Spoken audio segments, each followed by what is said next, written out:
Hola, yo soy Jesús Durán Hernández, pertenezco a la Facultad de Ciencias Químicas de la Universidad Veracruzana, Campus Orizaba. Yo les vengo a presentar un trabajo titulado Estudio computacional de los tiempos de difusión rotacional del 2,2-piridilbenzimidazol en mezclas binarias de ciclohexano y alcoholes primarios. Primero comenzaré hablándole de generalidades del 2,2-piridilbenzimidazol, al cual llamaremos 2-PBI.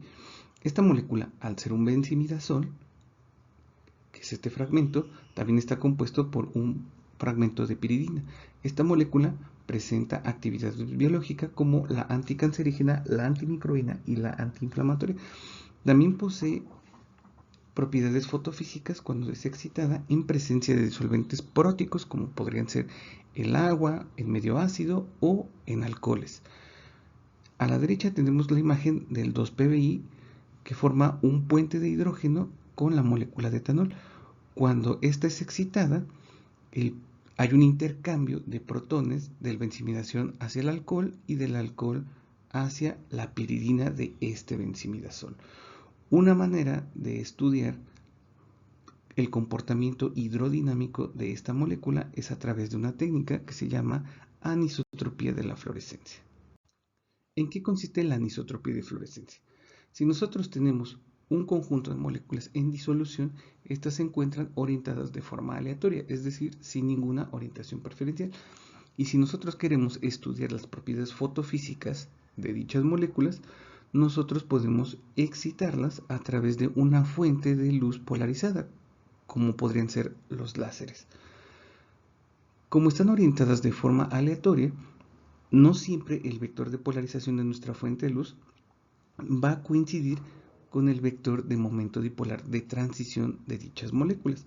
Cuando no sucede, la absorción es proporcional al cuadrado del ángulo que se forma entre ambos vectores.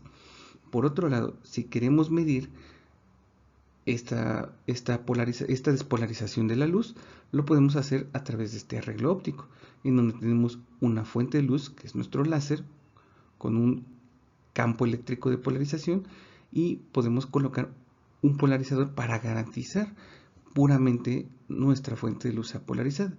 Esta luz se incide sobre la muestra y cuando las moléculas absorben dicha radiación, en este momento también comienzan a rotar. Entonces, es decir, las moléculas empiezan a emitir fluorescencia y se empiezan a despolarizar.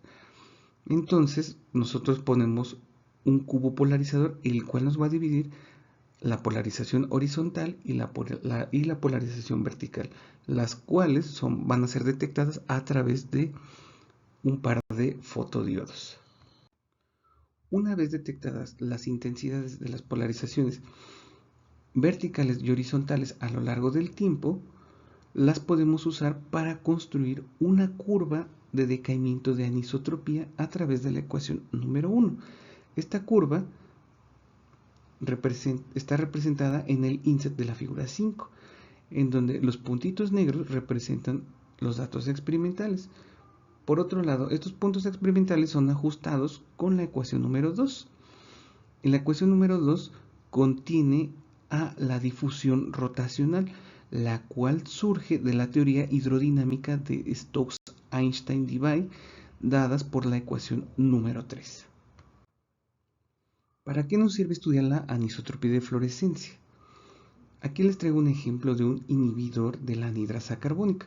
Cuando este se encuentra de forma libre en disolución, tiene libre rotación.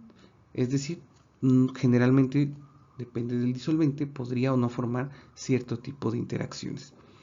Pero cuando se encuentra dentro de la anhidrasa carbónica, su difusión rotacional es mucho más lenta. ¿Por qué? Porque como sabemos, las enzimas están constituidas por aminoácidos, los cuales podrían formar interacciones no covalentes con el inhibidor, haciendo que su difusión rotacional sea mucho más lenta. Entonces, el estudio de la hidrodinámica dentro de la enzima podría aportar información acerca de cómo se comporta y cómo actúa como inhibidor. En este trabajo nos dimos a la tarea de estudiar la hidrodinámica del 2-PBI, ya sea en su forma libre y formando puentes de hidrógeno o interacciones no covalentes con distintos alcoholes primarios, como son el metanol, el etanol, el propanol y el butanol. Para ello usamos la teoría de los funcionales de la densidad y la teoría de los funcionales de la densidad dependiente del tiempo. En este caso, para el modelo del disolvente implícito, usamos dos bases diferentes. En la primera, como se encuentra de forma libre sin formar alguna interacción no covalente, usamos la base 6311 GDP. Por otro lado, también decidimos usar la versión con funciones difusas, como si estuviera formando una interacción no covalente. Por otra parte, para el caso del 2-PBI que sí forma interacciones no covalentes, sí decidimos incluir las funciones difusas para tener una mejor descripción del fenómeno. Como primer resultado, graficamos los volúmenes moleculares. Los hicimos a través de una isoperficie de densidad electrónica que está representada de color morado y usamos el valor de 0.035 electrones por Bohr cúbico.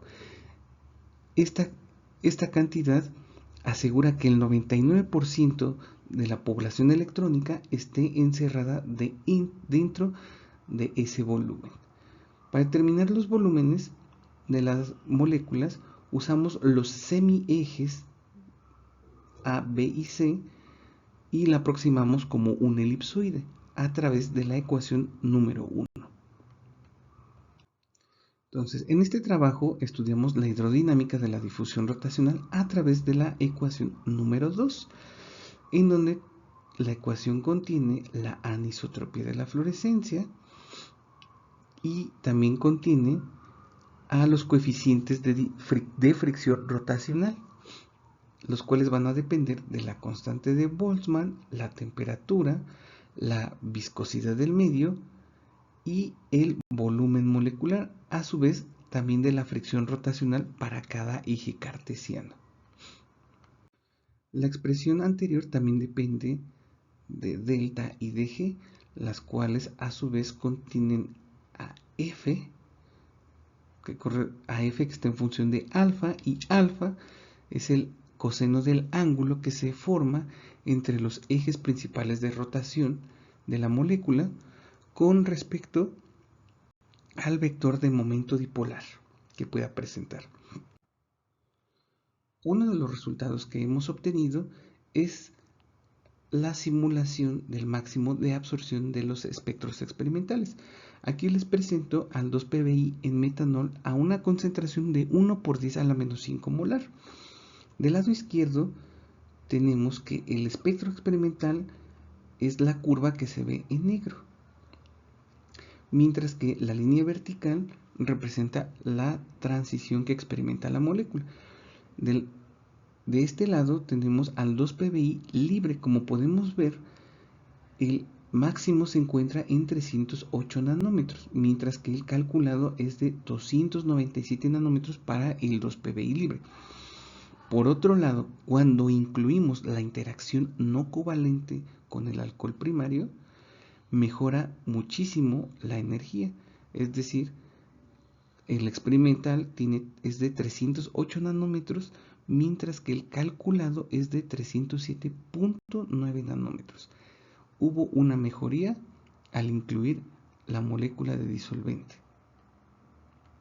A continuación les muestro un resumen de los datos obtenidos de las transiciones verticales calculadas frente a los datos experimentales. Como podemos ver, cuando tenemos al 2-PBI libre, no se aproxima tan bien cuando sí consideramos a la molécula de alcohol primario correspondiente unida al 2-PBI. Las energías son bastante cercanas a las experimentales. A continuación muestro una gráfica de los tiempos de difusión rotacional versus la fracción molar, en donde en 0 tenemos a nuestro 2-PBI libre en ciclo hexano y conforme vamos aumentando la fracción molar de alcohol en 1 tenemos puramente al alcohol primario.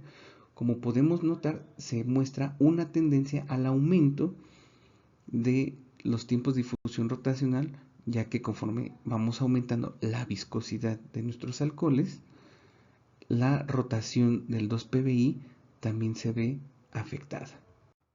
En cuanto al 2-PBI unido al alcohol primario correspondiente, tenemos que los tiempos de difusión rotacional son mucho más largos, ya que al estar unida el alcohol primario, su volumen molecular y su área superficial se incrementan, lo que hace que la rotación sea mucho más lenta con respecto al 2-PBI libre. Y en todos los casos se encuentra la tendencia que para el butanol la rotación es mucho más lenta. Ya para concluir, el uso de la base 6311 GDP en el 2-PBI libre no mejoró mucho las energías del primer estado excitado, lo que confirma que colocar una molécula de alcohol primario captura mejor la descripción del comportamiento del 2-PBI. También calculamos o determinamos los tiempos de difusión rotacional del 2-PBI bajo la teoría hidrodinámica de Stokes-Einstein-Debye, demostrando que cuando se encuentra asociada a su respectiva molécula de alcohol primario, hay incrementos en la difusión rotacional del sistema debido al aumento del volumen efectivo del 2-PBI con respecto a su forma libre. También, en contraste al 2-PBI libre, no muestra incrementos significativos en sus tiempos de difusión rotacional, ya que las únicas contribuciones que se tienen para el aumento de esta cantidad son la viscosidad, ¿no? Que, como sabemos, está en función del tamaño de la cadena del alcohol primario. Por otro lado, se encontraron que los tiempos hidrodinámicos, en comparación con los decaimientos de fluorescencia reportados por Brown en 1982, son menores. Por esta razón, experimentalmente sí podríamos llevar a cabo el experimento de anisotropía de la fluorescencia, ya que si los tiempos de rotación fueran más lentos con respecto a los decaimientos de fluorescencia, no sería posible llevar a cabo el experimento, porque no podríamos detectar la despolarización del 2-PBI. El estudio de la difusión rotacional del 2-PBI bajo el esquema de solvatación explícito arroja información hidrodinámica sobre el comportamiento que se tiene en disolventes próticos, los cuales forman interacciones no covalentes muy específicas que también se pueden encontrar en ambientes biológicos como serían enzimas o proteínas. También el 2-PBI, como es una molécula que posee propiedades fotofísicas, la podríamos estudiar como una sonda molecular para evaluar la viscosidad en microambientes, ¿no? Dada la sensibilidad de los tiempos de difusión rotacional que ésta experimenta a los cambios de viscosidad. Esto sería todo. Muchas gracias.